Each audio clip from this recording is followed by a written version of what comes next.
Cartago. Una tierra de oportunidades fundada hace más de 2000 años. Motivados por la riqueza, el poder y la ambición, estos pioneros construyeron un imperio que dominó el mundo mediterráneo durante más de 600 años. Todo gracias al desarrollo de algunas de las tecnologías más innovadoras de la antigüedad, tanto en su tierra como en los lugares más lejanos del mundo conocido. El eje central fue un enorme puerto con espacio para cientos de barcos de guerra, la vanguardia de la armada más temible de la antigüedad. La leyenda original de Cartago empieza en la ciudad de Tiro, al este del Mediterráneo, en la ciudad fenicia de Tiro, y con una hermosa mujer llamada Dido, con los celos, la codicia y el ansia de poder que separaría para siempre a una familia real. Dido era la hermosa hija del rey Muto. Su marido fue un ambicioso fenicio que había tenido un final prematuro. Fue asesinado por el hermano de Dido, Pigmalión. Temiendo por su vida, Dido huyó cruzando el Mediterráneo desde su patria de Tiro hasta una tierra de nadie en la punta septentrional de África. Negoció con los nativos para comprar tanta tierra como pudiera abarcar la piel de un buey. Inteligente y astuta, Dido mandó cortar la piel en tiras tan finas como fuera posible y las dispuso de tal modo que delimitaran una gran extensión de tierra fértil. Allí, bajo su mando, se construiría la fantástica Kart Hadash, o Ciudad Nueva. Era una ciudad basada en el comercio. Sus habitantes eran famosos en el mundo conocido como mercaderes marítimos. Surcaban el Mediterráneo y otros mares en sus característicos barcos fenicios de forma redondeada. Estos veleros eran rápidos y tenían una enorme capacidad de carga. Los mercaderes marítimos utilizaban bien esta capacidad. Compraban y vendían metales, joyas, cerámica, productos alimenticios, animales y cualquier otra cosa que pudiera reportarles beneficios a ellos y a su ciudad. En las comarcas circundantes la agricultura prosperaba. Se cultivaban higos, cítricos y aceitunas, así como datileras, que eran el emblema de Cartago. Podemos verlo en muchas monedas de la época. También la ganadería prosperaba. Se criaba ganado vacuno, bovino, aves de corral y caballos, mientras que la miel y la cera de abejas cartaginesas eran famosas en el mundo entero. En la política de la región, la influencia de la ciudad se extendía por el norte de África y el oeste del Mediterráneo. Era sin duda una gran potencia mundial. La habilidad técnica de Cartago en el mar le reportó poder y riqueza. En el siglo VI a.C., las islas de Córcega, Cerdeña y las Baleares estaban bajo su control. El centro de su poder fluía desde una maravilla de la ingeniería, el puerto de Cartago. En el siglo II a.C., el puerto de Cartago se transformó, siendo tecnológicamente superior a cualquier otra instalación marítima del mundo, y la verdadera alma de Cartago. Formaba parte de Cartago, era el corazón de Cartago, los pulmones de Cartago. Lo era todo para Cartago, tanto naval como comercialmente. El puerto tenía una entrada común desde el mar que medía 21 metros de ancho y que podía cerrarse con cadenas de hierro. En su interior había dos puertos separados, el primero para los navíos mercantes. El puerto mercante o comercial estaba organizado con embarcaderos convencionales para que la carga y descarga de mercancías fuera lo más fácil posible. Es muy fácil imaginar a Cartago, por ejemplo, en el 400 a.C., donde se vería cómo todas las mercancías que había en el entonces mundo conocido se compraban, transportaban y vendían en la ciudad. El segundo, un puerto circular, estaba diseñado para el uso militar. Una serie de 30 muelles dispuestos simétricamente. Otros 140 atracaderos salían en forma radial del perímetro del puerto circular, lo que permitía que todo el puerto tuviera una cabida para 220 barcos. Durante 2 siglos, Cartago dominó el Mediterráneo. Pero había un rival al otro lado del mar, al norte, que se estaba convirtiendo con paso firme en una máquina militar con una fuerza sin igual. Roma. Estas dos superpotencias pronto se disputarían la joya del Mediterráneo. Sicilia. Cartago se creó para comerciar, y Sicilia era fundamental para este comercio. ¿Por qué? Porque está en pleno centro de la ruta de navegación más importante del mundo. Quien controle Sicilia controlará estas rutas cruciales de comercio. Los romanos vieron las grandes riquezas que Cartago podía tener y empezaron a abrirse paso hacia ellas.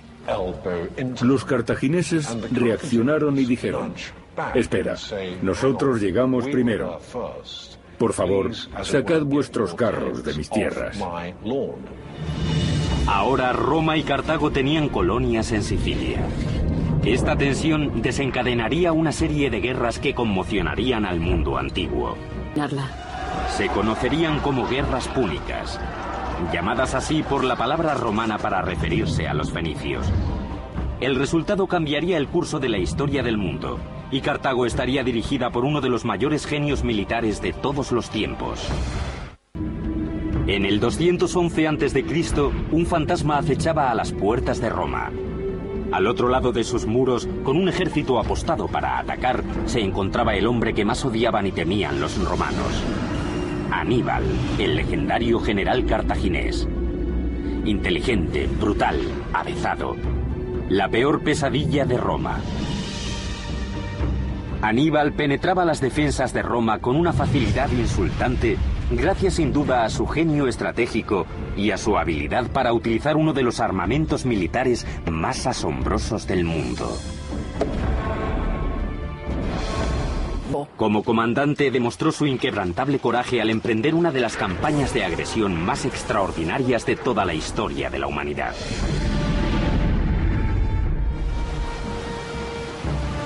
Roma se había hecho dueña y señora del Mediterráneo, lo que significaba que Aníbal no podría llegar hasta su enemigo por mar.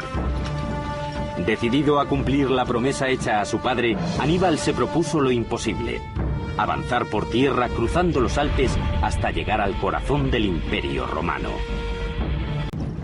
En el año 218 a.C., Aníbal partió al frente de un ejército de 90.000 hombres, 12.000 caballos y 37 elefantes adquiridos a sus vecinos africanos del sur. En octubre, con casi 1.000 kilómetros recorridos, se enfrentaron a su primer obstáculo, el embravecido Ródano, en tierras galas. La solución se convertiría en uno de los logros de ingeniería más espectaculares de Cartago: una serie de balsas de un tamaño tal que podían transportar los animales y los suministros hasta la otra orilla en un tiempo récord. Con gran diligencia, los soldados de Aníbal recogieron cantidades ingentes de coníferas de los bosques circundantes y ensamblaron los troncos con sogas. Uno de los factores que tuvieron que tener en cuenta fue la mentalidad de los elefantes. Una vez que los troncos estaban amarrados, las barcazas se apilaron con una capa de ramas y otra de tierra para que los elefantes creyeran que estaban pisando terreno firme. Cuando todo estuvo listo, Aníbal dio la orden de soltar las barcazas. Las tribus galas, atónitas ante su osadía, contemplaron cómo el general cartaginés llevaba sus tropas, su caballería y sus elefantes en masa a través del inestable Ródano. Cuando llegó a la otra orilla, el pánico cundió entre los galos, que salieron huyendo sin presentar resistencia alguna. Toda esta operación llevó poco más de 9 días.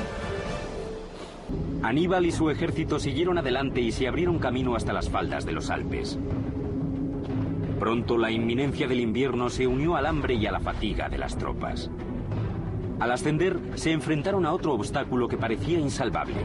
Los peñascos eran gigantescos. Los consejeros de Aníbal ingeniaron un plan que permitiría a los soldados no remontar los peñascos, sino atravesarlos. El 12 de agosto del año 216 a.C., cerca de Canás, en el sur de Italia, Aníbal se enfrentó con las milicias romanas bajo el mando de Cayo Terencio Varrón, en una contienda decisiva que sellaría el destino de los dos imperios. Canás fue una obra maestra de la estrategia militar, pero Aníbal no fue capaz de aprovechar su sucesión de victorias. Combatió a Roma durante otros 13 años, asedio tras asedio, pero tanto la capital como las ciudades colindantes permanecían impertérritas. Podía derrotarlos en el campo de batalla, pero carecía de las armas adecuadas para hacerse con la ciudad de Roma. En el año 204 a.C., Roma pasó a la ofensiva y envió a sus tropas a atacar la ciudad de Cartago. Aníbal por fin regresó a casa para organizar su defensa. Los romanos penetraron en las defensas enemigas. Lo que tuvo lugar a continuación resulta difícil de creer. La ciudad fue tomada en 10 días. En un ambiente infernal se libró una lucha encarnizada, calle por calle, casa por casa. Los edificios ardían en llamas, los cadáveres se amontonaban en las calles. Pronto solo quedaba en manos de Cartago el templo de Esmun. A los 10 días de combate, el general Asdrúbal se rindió ante la probable pérdida de más de 500.000 de vidas. El trágico último acto de la Cartago púnica tuvo lugar cuando la esposa de Asdrúbal se enteró de su rendición. Indignada con lo que ella consideraba una cobardía de su marido, dejó el templo y se lanzó a uno de los incendios de la ciudad junto con sus hijos. Con este gesto de desafío, la historia de la Cartago púnica afrontó su trágico final.